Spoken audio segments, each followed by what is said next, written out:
Jumlah korban tewas akibat serangan Israel di Gaza kian melonjak.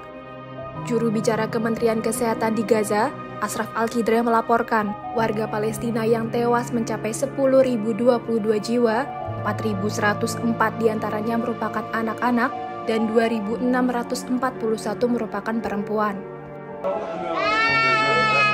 Merasa paling benar, merasa umat pilihan, terus kemudian merasa jagoan, ini memang harus ada langkah-langkah ya. Karena mereka selalu mengatakan ini teologis. Ini tanah yang dijanjikan Tuhan, bahwa caranya mereka harus mengambil alih jalur Gaza, mengorbankan warga sipil, itu mereka nggak akan peduli. Kita juga harus menyuarakan hal yang lebih tinggi dari itu, melampaui agama, melampaui politik, melampaui perebutan kekuasaan, tapi yang kita dahulukan, ayo stop agresi, stop perang, karena ada kemanusiaan yang dikorbankan dan itu lebih destruktif, lebih penting dari segala hal yang mesti kita abaikan untuk Kalimatun Sawa'iyah.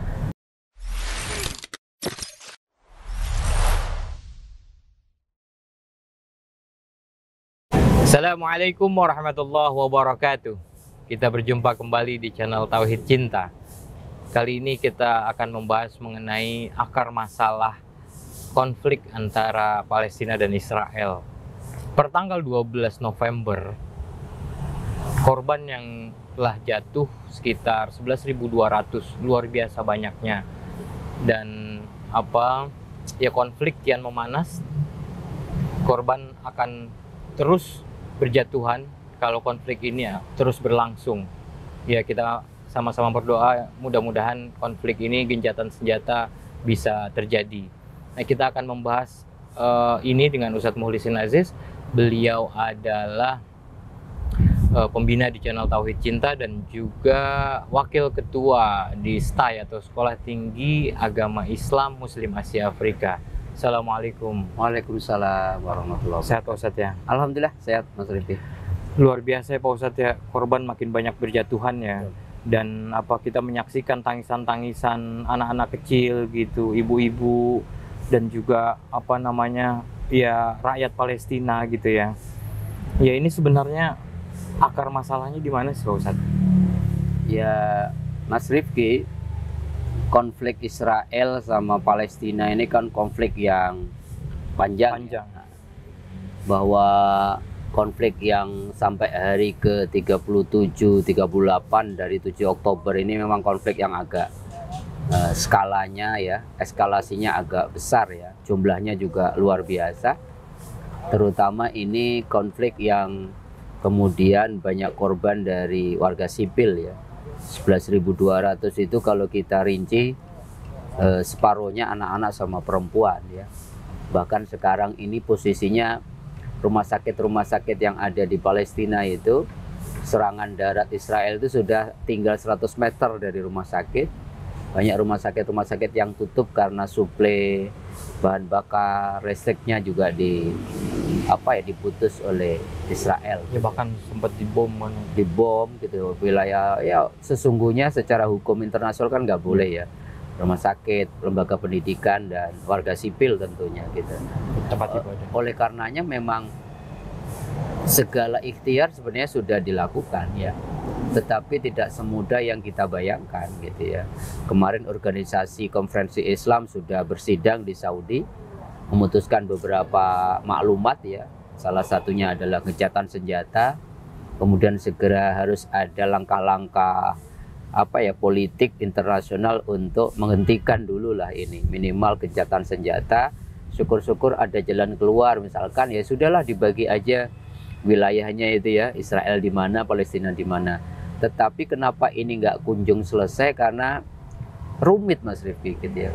Ini kalau kita baca sejarah, ini kan persoalan tanah yang dijanjikan oleh Tuhan.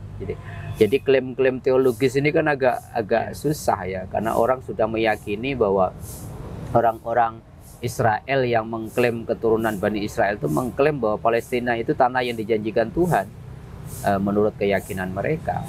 Sementara kalau kita lihat historis, sejarahnya itu panjang sekali ya. Kalau saya mau lihat saja dari beberapa sejarah ya, Ini kayak semacam kutipan aja ya, nggak semua sejarah. Jadi tanah Palestina ini kan pernah berulang kali dijajah oleh berbagai macam negara gitu.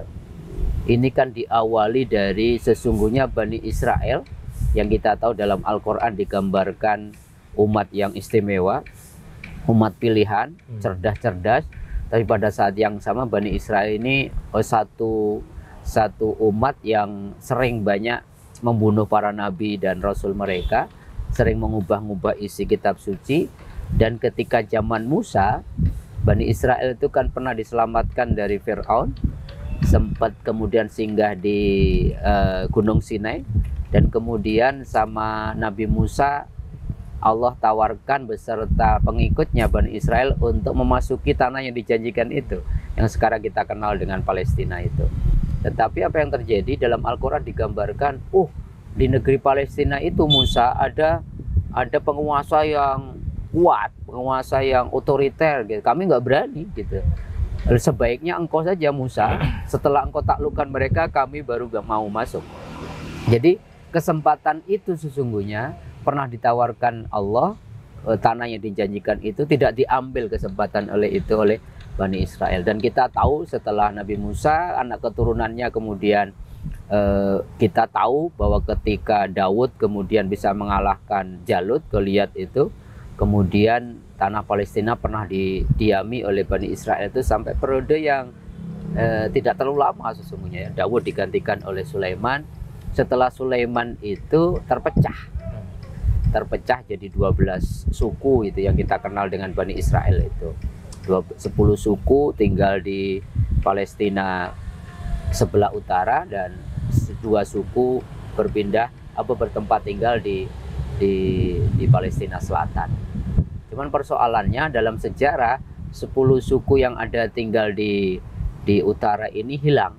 Kemudian berangsur-angsur tidak ada juntrungannya. Hilanglah generasi itu, dan yang di selatan kemudian juga hancur karena diserang oleh kelompok-kelompok yang kita tahu. Yunani juga pernah menguasai Palestina, Romawi pernah menguasai Palestina, sehingga tinggal ketika mereka dikuasai oleh Babilonia, maka suku yang di selatan ini, terutama sukunya Yehuda itu diungsikan ke Irak. Tapi di sana kemudian mereka terpaksalah kemudian mengikuti apa yang dikehendaki oleh mereka, yang kita kenal kemudian menjadi cikal bakal Yahudi itu, Mas Rifki. Setelah itu kita tahu orang-orang Bani Israel diaspora kemana-mana, tidak punya negara, yang kemudian masuk ke wilayah-wilayah negara Timur Tengah Eropa, dan kemudian kita tahu sampai kemudian menguasai banyak wilayah di Eropa, terutama Eropa Timur, sampai digambarkan saat itu ada 8 juta warga Yahudi di Eropa. Dan kita kemudian tahu ada penguasaan pada aspek-aspek strategis, ekonomi, politik, sampai timbul semacam ketidaksukaan warga Eropa. Kemudian kita kenal Hitler itu. Kemudian ada pemusnahan warga Yahudi sampai 2/3 dari Yahudi yang waktu itu 8 juta. Jadi ada 6 juta warga Yahudi di Jerman itu dihabisin oleh Hitler gitu ya. Sampai kemudian mereka memutuskan ketika Perang Dunia I, mereka memutuskan nggak ikut Jerman tapi ikut sekutu Inggris kan, 1917 itu, dan menang. Akhirnya kemudian mereka lewat Perdana Menteri Inggris waktu itu yang kebetulan orang Yahudi, mereka dapat privilege dengan deklarasi Balfour itu, kemudian diberi konsesi untuk mendiami Palestina. Maka kemudian mereka yang diaspora di Eropa itu pelan-pelan pindah ke Palestina, sampai kemudian lumayan banyak yang kemudian dulu minoritas, dia mengambil tanah-tanah yang ada di Palestina, termasuk membeli tanah-tanah dari orang kaya waktu itu, sampai kira-kira 1948 kan mereka memproklamirkan diri punya negara Israel itu.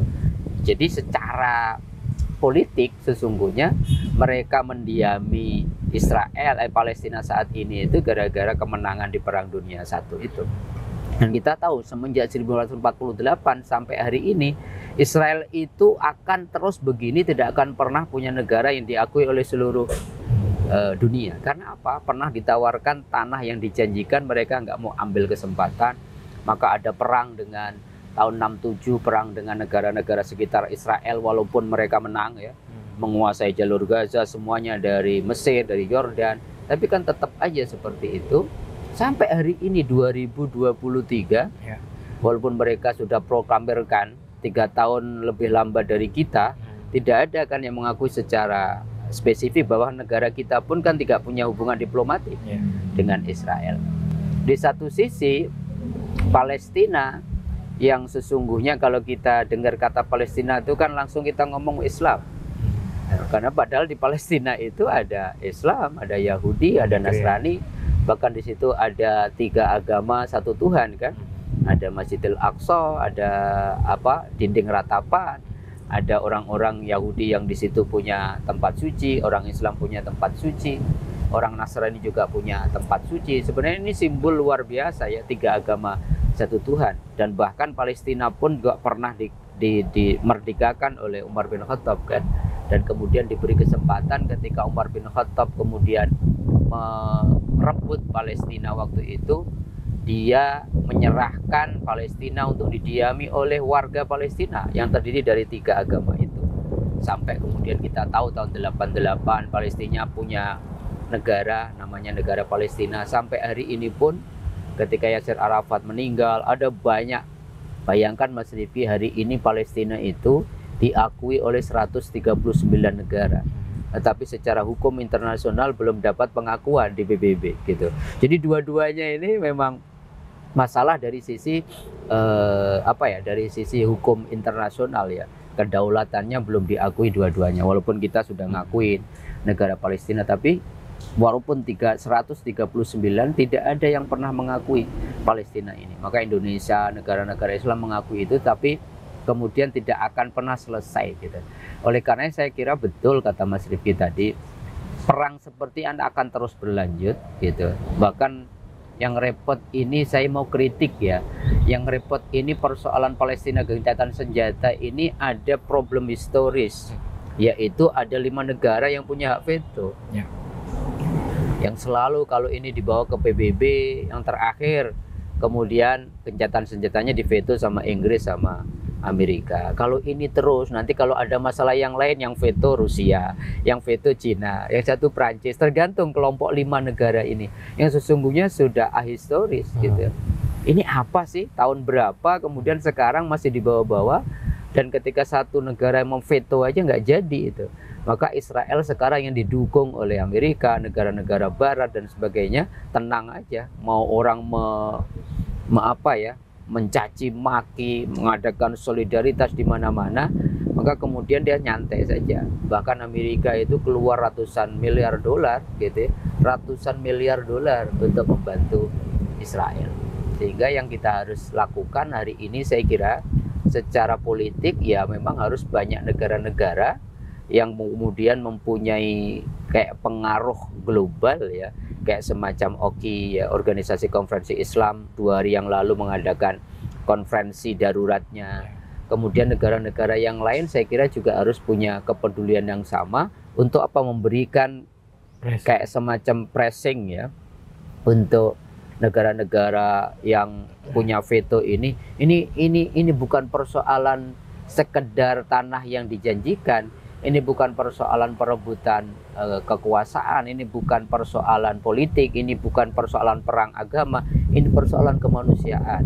Di atas itu semua harus kita sepakat, ini kemanusiaan. Banyak korban warga sipil, sehingga kemudian ayolah kalimatun sawaknya itu di kemanusiaan. Baru kemudian nanti dilakukan langkah-langkah yang kemudian bisalah menyelesaikan ini. Bagaimana caranya? Ada tawaran-tawaran kan? Ya sudah dibagi 2 aja. Tapi kan ini Israel, mohon maaf ya, memang Bani Israel kan selalu begitu, bebel gitu ya. Mereka nggak peduli. Bahkan ketika ada perintah Tuhan aja mereka bertanya untuk sesuatu yang membuat mereka bisa mempunyai jalan keluar, nggak melaksanakan perintah itu. Kasus Al-Baqarah kan kayak gitu. Cuman disuruh Mereka minta, ya Allah berikan aku petunjuk, ini ada orang meninggal tiba-tiba, ini kasusnya gimana, suruh aja kamu cari sapi betina, kamu sembelih, nanti sapi itu akan kemudian salah satu tulangnya kamu pukulkan sama orang yang meninggal itu hidup, mereka akan dengan sendirinya ngomong siapa yang membunuh. Nanya sapinya kayak apa warnanya, kemudian sapinya gimana, karakternya masih perawan atau ini ternyata belum digunakan untuk membajak dan sebagainya. Pertanyaan-pertanyaan itu kan bukan untuk mencari kebenaran kalau Bani Israil, tapi apa? Untuk mencari celah. Disuruh hari Sabtu saja, nggak usah ini macam-macam, fokus untuk ibadah, mereka mancing, mereka melakukan itu, sehingga kemudian mereka dilaknat dengan dijadikan kera itu. Dan masih banyak problem-problem yang dilakukan menjadi sebuah karakter orang-orang Bani Israil gitu. Sehingga dengan ngeyelnya mereka, merasa paling benar, merasa umat pilihan, terus kemudian merasa jagoan, ini memang harus ada langkah-langkah ya. Karena mereka selalu mengatakan ini teologis, ini tanah yang dijanjikan Tuhan, bahwa caranya mereka harus mengambil alih jalur Gaza, mengorbankan warga sipil, itu mereka nggak akan peduli. Jadi kalau banyak solidaritas digaungkan, umat Islam di Monas, kemarin weekend di Bekasi, di Surabaya, dan di banyak tempat, ini baik. Ini sebagai sebuah dorongan moral, doa untuk sahabat-sahabat kita di Palestina. Tapi ala kulli hal, di atas semua itu, kita juga harus menyuarakan hal yang lebih tinggi dari itu, melampaui agama, melampaui politik, melampaui perebutan kekuasaan. Tapi yang kita dahulukan, ayo stop agresi, stop perang, karena ada kemanusiaan yang dikorbankan, dan itu lebih destruktif, lebih penting dari segala hal yang mesti kita abaikan untuk Kalimatun Shawaidah. Oke, sebentar dulu. Kita tuh negara kemerdekaan Indonesia pertama kali diakui kan sama Palestina kan? Iya.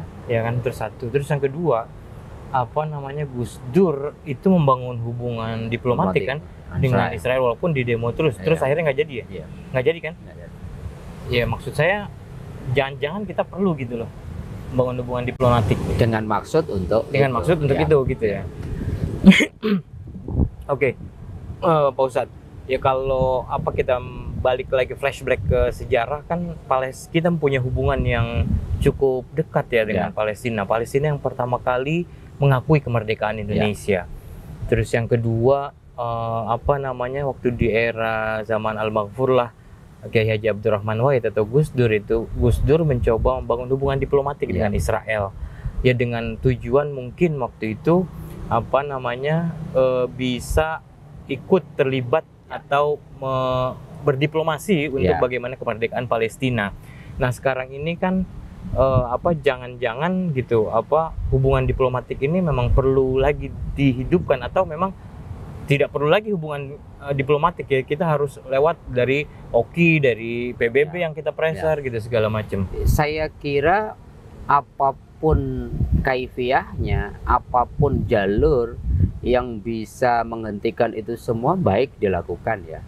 Secara G2G saya kira nggak mungkin ya, karena itu bertentangan dengan konstitusi ya. Kita betul-betul mengecam penjajahan ya yang ada di muka bumi.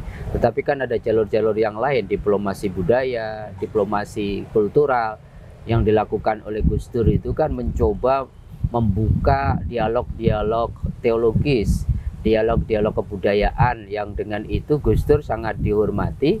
Paling tidak apa yang disampaikan Gus Dur menjadi pertimbangan pemangku pengambil keputusan di Israel gitu. Dan itu kemudian kan dilanjutkan oleh ketua PBNU sekarang ya, Gus Yahya Stakuf itu kan kemudian terus membangun kerjasama, sering mengadakan dialog-dialog kebudayaan dan antar agama di Israel bahkan gitu. Bahkan beliau punya forum khusus dengan Israel untuk membangun itu gitu.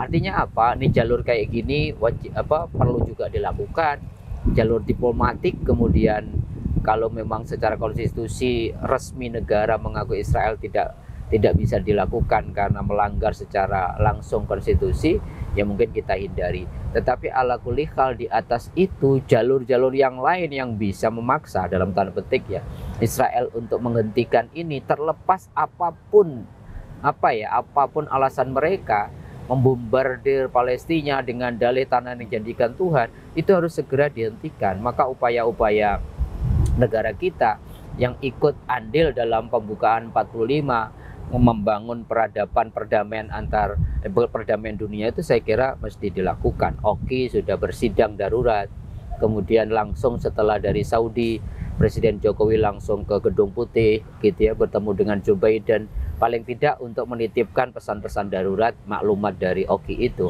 Selain itu saya kira misalkan ada kehendak umat Islam di Indonesia dan negara-negara Muslim di dunia untuk memboikot produk-produk Israel, saya kira kalau itu menjadi sesuatu yang menjadikan Israel punya atensi, karena mereka itu kan menguasai, kita harus akui, menguasai secara politik, bahwa mereka punya negara kecil saja nggak diakui secara mayoritas atau secara umum, tetapi secara politik mereka punya orang-orang Yahudi yang menguasai politik di banyak negara. Secara ekonomi tahu modal-modal besar dimiliki oleh orang-orang Yahudi. Maka segala hal yang mesti dan bisa dilakukan agar Israel merasa harus memikirkan ulang apa yang mereka kerjakan ya. Embargo ekonomi kalau perlu kita lakukan. Sempat kemarin kita embargo olahraga, itu kan juga pukulan buat mereka gitu. Kalau ini secara masif semua orang kemudian tujuannya, asalkan tujuannya gini Mas Rifki, jangan tujuannya kita niatnya kemanusiaan kita turunkan, tujuannya menjadi politik. Islam non Muslim atau bahkan ini sekedar kampanye politik dan sebagainya. Kalau itu nanti lagi-lagi tidak maksimal gitu. Jadi saya kira semua warga dunia saya kira harus kemudian kita panggil untuk segera menghentikan dulu lewat gencatan senjata sementara gitu ya, konflik Israel dan Palestina ini, karena jumlah berjatuhan terus bertambah banyak, sambil kemudian ada langkah-langkah diplomasi politik, kalau perlu ada langkah-langkah embargo ekonomi, dan saya kira PBB harus mendengar lah saya kira. Jangan kemudian kepentingan mayoritas warga anggota PBB itu masa kemudian digagalkan hanya oleh 1-2 negara yang punya hak veto. Saya kira sudah harus ada reformulasi lah. Apakah masih layak hak veto itu dipertahankan atau enggak?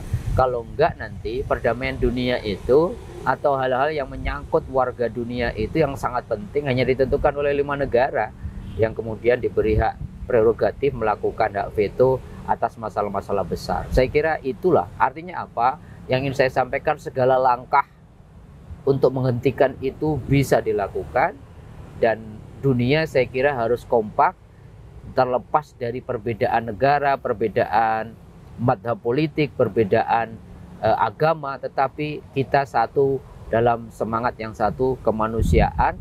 Ada korban warga sipil yang banyak berjatuhan, harus segera dihentikan. Oke, terima kasih Ustadz, luar biasa ya. Ya, Indonesia telah merdeka sekitar 70 tahunan ya. Dan Palestina yang pertama kali mengakui kemerdekaan Indonesia, tapi sampai saat ini Palestina masih belum merdeka. Dan kita bisa bayangkan bagaimana dulu para pejuang-pejuang kita berkorban dalam kemerdekaan Indonesia, dan mereka sekarang sedang sedang perjuangkan kemerdekaan mereka gitu, bangsa Palestina.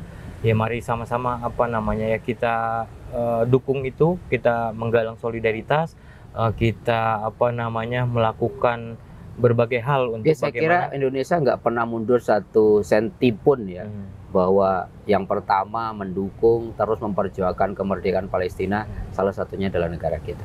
Oke, terima kasih Ustadz ya, semoga bermanfaat buat kita semua. Semoga kita berdoa bersama-sama, semoga Palestina terbebas dari penjajahan, penderitaan, dan juga bisa merdeka, dan gencatan senjata bisa terjadi gitu. Terima kasih, mohon maaf atas segala kekurangan. Wassalamualaikum warahmatullahi wabarakatuh.